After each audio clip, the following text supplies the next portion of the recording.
All right, hello everybody. We are going to be setting up here for hole number 7 of the St. Patrick's Day tournament. And the one thing that you want to make sure that you're putting on is a sniper.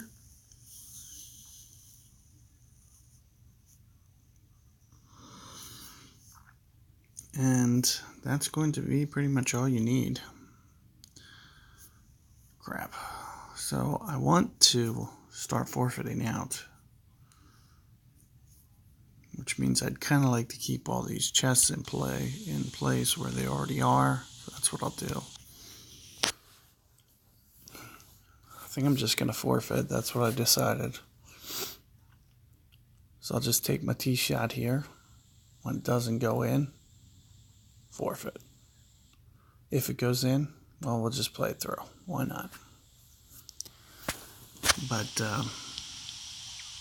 so we did get this in shootout earlier, and I want to note that we're going to play it very similarly.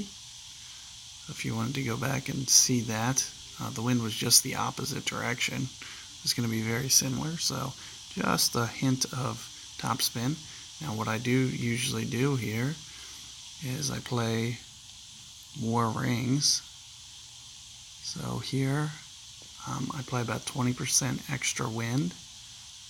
I'm right towards 9 rings here. It's going to be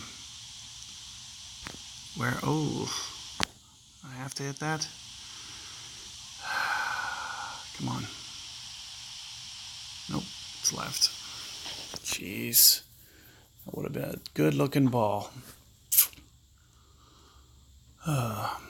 So timing can be crucial.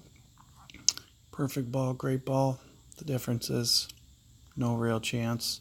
Looks like, looked like mine was a little into the wind and this one's a little downwind. So do be a little cautious about that. I'm almost positive mine was into the wind.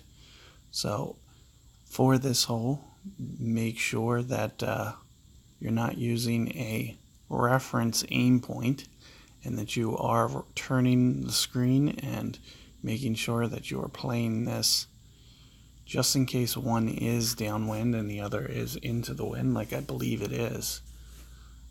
You want to be a little cautious there.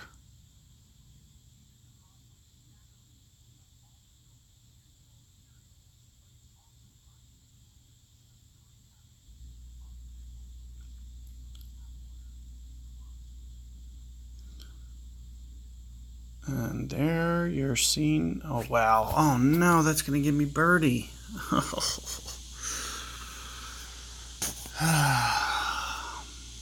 That's brutal. Now I might have to play it through.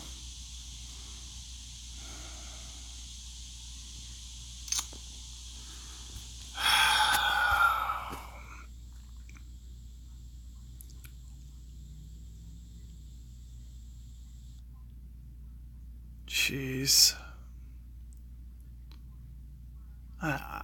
There's no way I can know if 7 under is going to be good enough to back out of.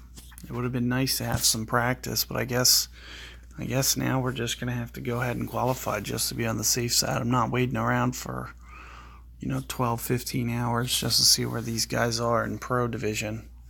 I'll just go ahead and qualify here. Shouldn't be the end of the world. But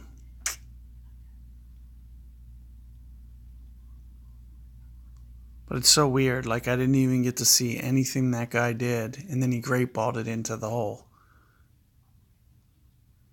Because, I mean, just for him to even get that shot off seemed crazy. Because anytime I get disconnected with like 4 or 5 seconds left, I can't even get the ball off. I can't even get the shot off. So that just seemed very odd, that whole turn of events there. But, that's the goal, is to, get that one. So what I recommend is, You know, just a little top spin just to make sure that you don't come up short. Don't get too aggressive on the fairway edge. You don't want to bring the rough into play. As you could see, you know, I'm picking a landing zone that was very safe. And just concentrate on your perfect ball. You know, with good ring play and perfect ball, chances of you being able to get it increase. So, but do keep in mind what I mentioned there, that you know, downwind into the wind thing. I do believe his was downwind and mine was into the wind, which means that you're going to have two different angles that you need to pull back on, depending on if you're shooting first or second. And it's going to be very critical, where usually it's not that big a deal. You know, usually whether you're going first or second, it's eh. But when you're talking about downwind versus into the wind, you know, those 2 or 3 yards can become more significant, especially for your landing zone. So don't just, you know, put it off to the side and say, oh, this is going to be a good landing zone every time. I'm just going to use this as a reference point. Make sure that you're counting the rings out, because you don't want to be pulling back at that angle and then have the downwind and it shoot long into the rough. So be mindful of that, and good luck getting that ace there, and see you guys on hole number 8.